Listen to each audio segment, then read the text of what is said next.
Good morning, Mind Elevation Nation. I'm going to preface this next episode, Consciousness Unveiled, a scientific and experiential exploration with some diagrams and a voiceover to explain what you'll be viewing. Enjoy this episode, and remember, believe nothing, verify everything. Behold the most marvelous structure in the known universe, the human brain, which weighs about 3 pounds. Its most prominent feature is the overlying wrinkled and convoluted structure known as the cerebral cortex. If the cerebral cortex were unfolded, it would have the size and thickness of a large table napkin. It would contain at least 30 billion neurons or nerve cells and 1 million billion connections or synapses. If you started counting these synapses right now at a rate of 1 per second, you wouldn't finish until 32 million years from now.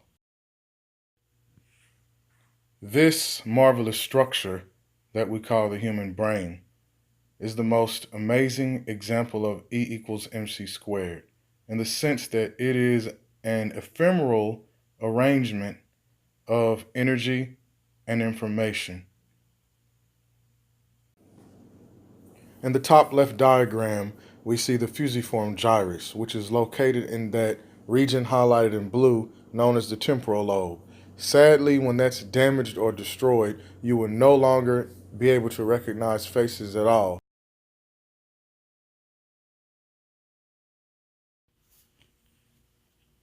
Behold the most amazing and enigmatic structure in the brain. That's what that red arrow is highlighting. It is known as the Claustrum and is hidden within the neocortex. It is a thin, irregular, neuronal sheet-like structure which projects back to every region in the cortex and receives input from every region of the cortex. It is singled out as a most likely cause of consciousness or necessary component for consciousness because scientists at George Washington University inadvertently manipulated this region via electrodes while attempting to treat a patient for epilepsy. Her lights went out, so to speak, consciousness completely disappeared, only to return after their experiment, and the claustrum is the most likely culprit. Here in this diagram, we see a good overview of the cerebral cortex, aka the neocortex, the thalamus, which we will go into in the next diagram, the hippocampus, which is responsible for memory consolidation and memory recall, and the cerebellum, responsible for locomotion and spatio-temporal orientation. Here, we are viewing the first of 3 diagrams highlighting the 3 major topological arrangements of the brain, which all appear to be essential to understanding the brain's global functioning and hence the uniqueness of human consciousness. Here is the thalamus, which I highlighted in the previous diagram, connected to the entire cortex and its cortical regions, which are crucial for visual perceptions. The back of the thalamocortical system connects 3 disparate visual centers to create a single visual percept. In contrast to what we witnessed in the first diagram, the thalamocortical system, this second topological arrangement is not organized at all like a meshwork, but rather like a set of parallel unidirectional chains that link the cortex to a set of its appendages, each with a special structure: the cerebellum, the basal ganglia, and the hippocampus. The cerebellum is a beautiful structure appended to the back of the brain that is organized in thin, parallel microzones, many of which receive connections from the cortex and after a number of synaptic steps project back to the thalamus and through it back to the cortex. Traditionally, the cerebellum is considered to be concerned with the coordination and synchrony of motion, although its involvement in certain aspects of thought and language appears to be substantial. This third and final diagram highlights the third kind of topological arrangement, which resembles neither a meshwork, which we saw in the first diagram via the thalamocortical system, nor a set of parallel chains, which we saw in the second diagram, but rather a diffuse set of connections resembling a large fan. The origin of the fan is in a relatively small number of neurons that are concentrated in specific nuclei in the brainstem and hypothalamus. All of these nuclei project diffusely to huge portions of the brain, if not to all of it. The locus coeruleus, for example, consists of only thousands of neurons in the brainstem, but sends a diffuse sweeping hairnet of fibers to cover the entire cortex. Hippocampus, basal ganglia, cerebellum, and spinal cord, and by this means has the potential to influence up to billions of synapses. Neurons belonging to these nuclei appear to fire whenever something important or salient occurs, such as a loud noise, a flash of light, or a sudden pain. The firing of these neurons brings about the diffuse release in the brain of chemicals called neuromodulators that are capable of influencing not only neural activity but neuroplasticity, a change in the strength of synapses and neural circuits yielding adaptive responses. Given their unique anatomical properties, their discharge characteristics, their effects on target neurons and synapses, and their evolutionary origins, we have designated them collectively as value systems. We do not see with our eyes, we do not hear with our ears, we do not taste with our tongue, we do not feel with our hands. Here in this diagram, we see visual perception and its complexity broken down. A photon of light hits the eye, travels along the retina to the back of the optic nerve, translated as an electrical signal to two visual systems, an ancient pathway along the optic nerve down to the brainstem and the superior colliculus, and up along the optic nerve to the LGN, that is, the lateral geniculate nucleus, back to the visual cortex. The ancient pathway allows a creature to see even if their eyes or the visual cortex is damaged. The newer pathway opens up a more elaborate visual perception connected with several of the visual centers.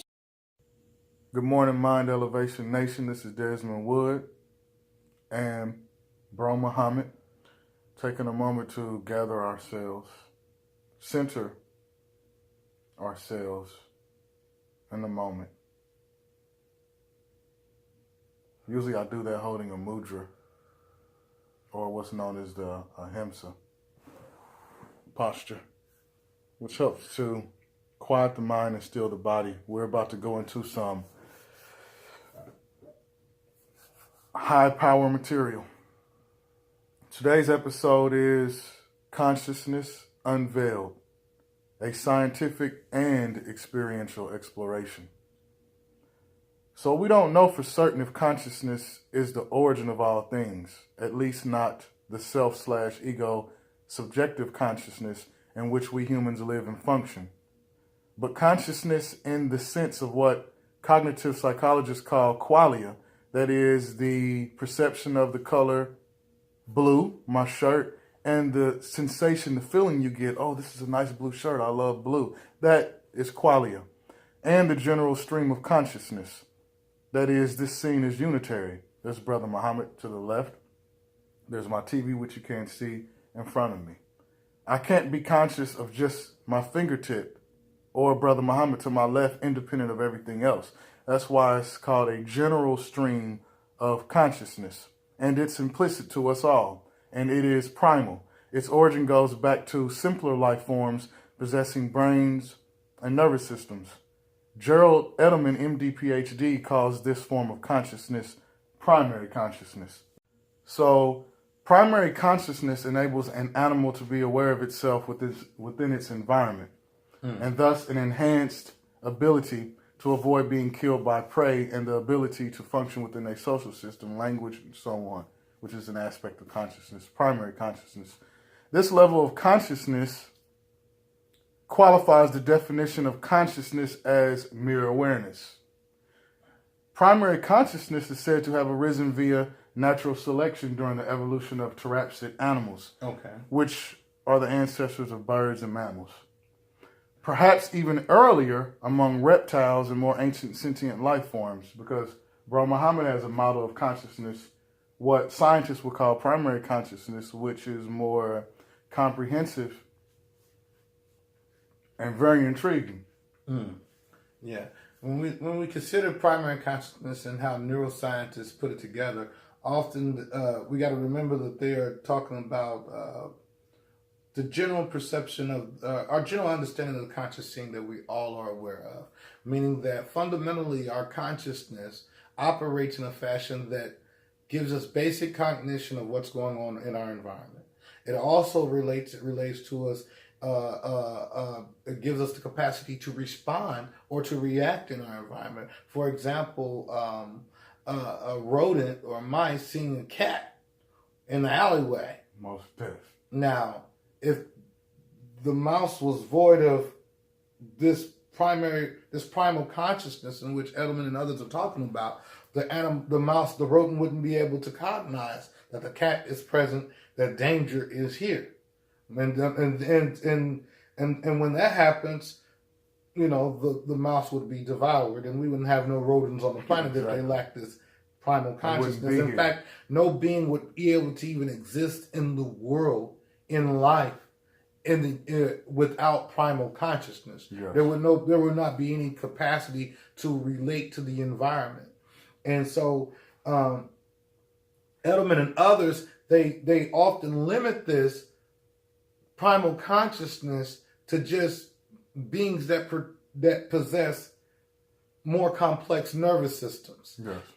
But fundamentally, if we even study the world of insects, we see how. If you ever grew up in the ghetto, you've definitely been around cockroaches. If there's no insect that ghetto people have not been around, because urban people were generally estranged from nature. Right, I've had cousins with cockroaches. They got roaches. Oh, you go. And if you tried to kill, some roaches are smart.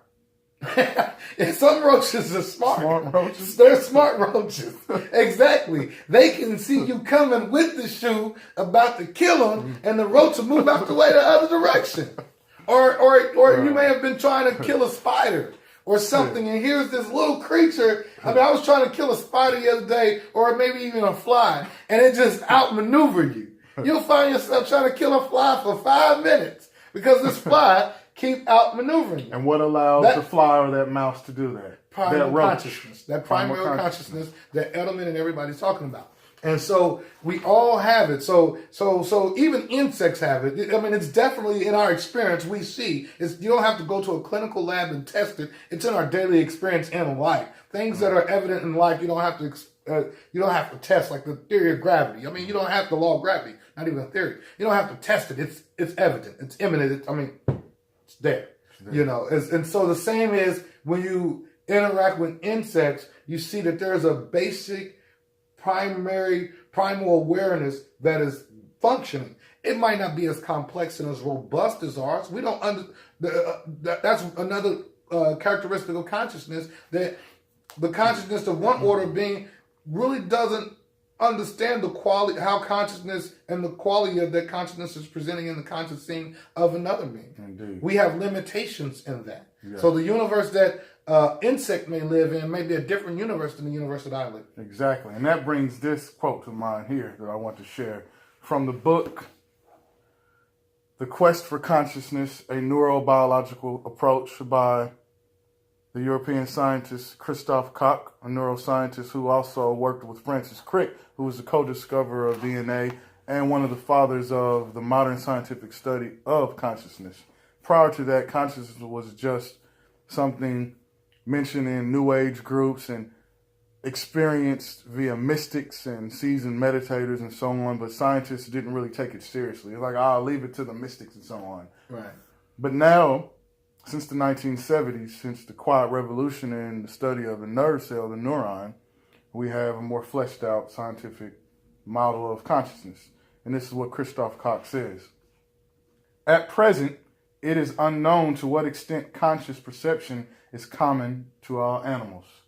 It is probable that consciousness relates to some extent with the complexity of the organism's nervous system. Squids, bees, fruit flies, and even roundworms are all capable of fairly sophisticated behaviors. Perhaps they, too, possess some level of awareness. Perhaps they, too, can feel pain, experience pleasure, and see. Yes, that's so true.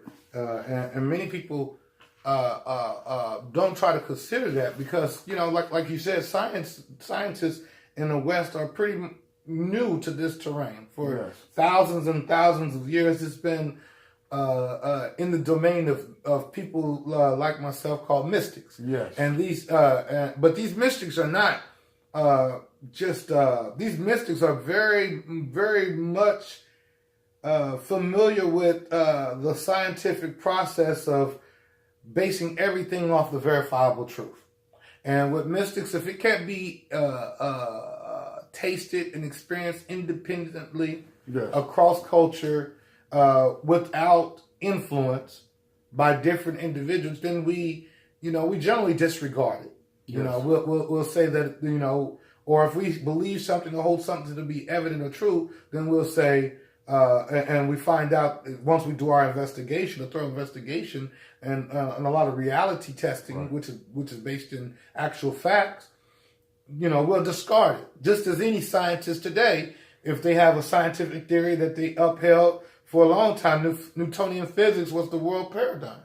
But now we know that the world that the physical physics really doesn't apply when it comes to the way life really is at a quantum level. On the quantum level. And so, so even Einstein fell behind a little bit. Even though he was the father of many aspects of quantum physics, he failed to believe, quote, God plays dice. Right. He just could not accept indeterminacy and entanglement in other aspects, but nor could he see the harmony in apparent chaos. Yes, the harmony. I mean, if somebody looked at the way in which our brain functions, I mean, you got so many 100 billion neural connections.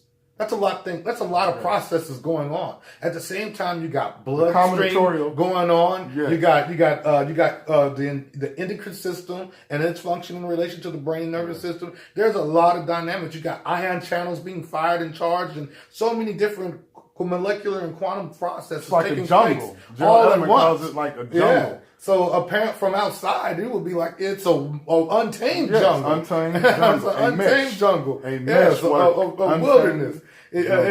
But when you look at it with clarity, you see the harmony in what appears to be the apparent chaos, the apparent complexity. But that takes a different order of consciousness. But so back to the basis, science has been limited. Science have been limited on their knowledge of consciousness because they're just now beginning to enter the domain. Yes, and study it scientifically, and many of them never studied it experientially. Exactly. Hence the title, Consciousness Unveiled, a Scientific and Experiential Exploration. So in going deeper into consciousness, there are certain fundamentals that we must understand. Namely, what's known as Jamesian properties of consciousness, coined after William James, the father of American psychology, who was also into introspection, by the way. Yeah. So he had experiential knowledge of consciousness, and he helped flesh out what now is scientific knowledge, verifiable information and data regarding consciousness. And so we'll go into the Jamesian properties of consciousness. Consciousness is a form of awareness. It is a process. It is individual or personal. It is continuous but changing. It has intentionality, meaning it deals with things, deals with content. It does not exhaust all aspects of things with which it deals. For example, we could sit here for hours and not exhaust little details that begin to pop out in this continuing change scene in the private theater of the brain of what's going on. I'm aware of you, but then you'll notice that the beads pop out. Oh, green prayer beads, known as dhikr beads in the Sufi tradition. This book next to Bro Muhammad.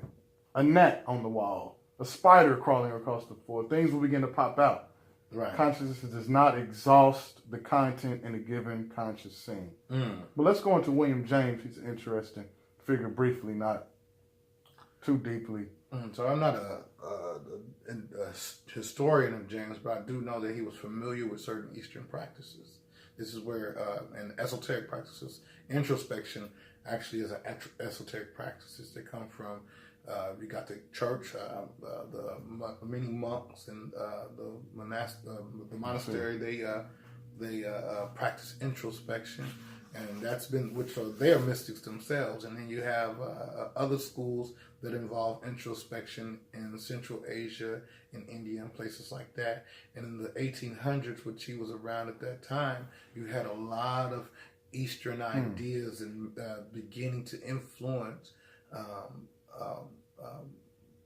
wealthier white people at that time, and even poor white people. You had Madame Blavatsky and the Theosophical Society. You had many different schools of thought that was around at the time, expounding and experimenting with human consciousness in a meaningful way. And so it wasn't.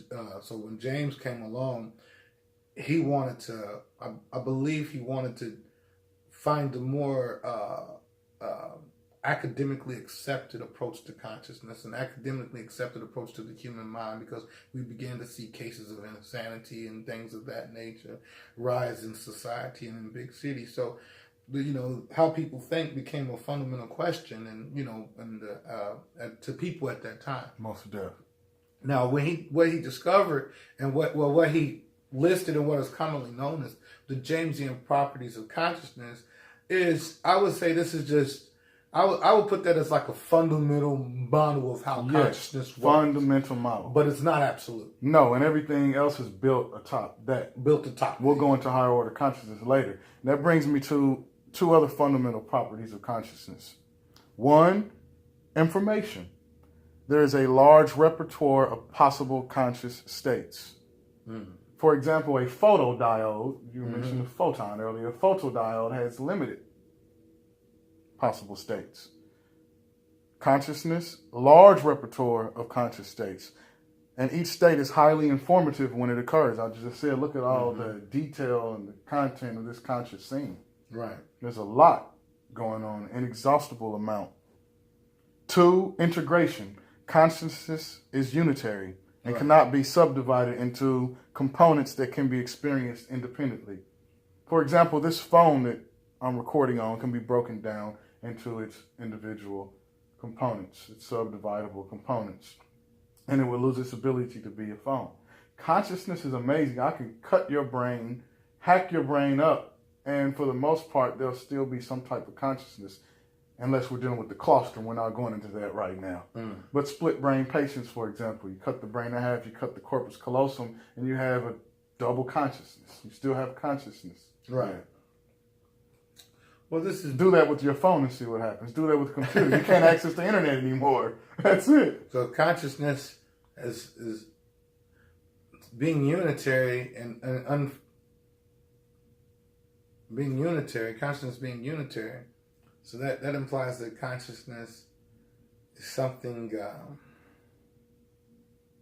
not as solid and physical, maybe, as what we normally take everything to be. Yes. It's not as tangible. Not as tangible. As, say, this book or this tablet to my life. We can't put our fingers on consciousness. Can you touch consciousness? Wise question. Can we touch consciousness? James said that consciousness is a process. Not a thing. Not a thing. Famous quote. Consciousness is a process, not a thing. You need to note that. And being a process and not a thing, that implies that it's a function. Yes. And when it's a function, that means that it's a function of nature itself. And that doesn't limit it to just human beings.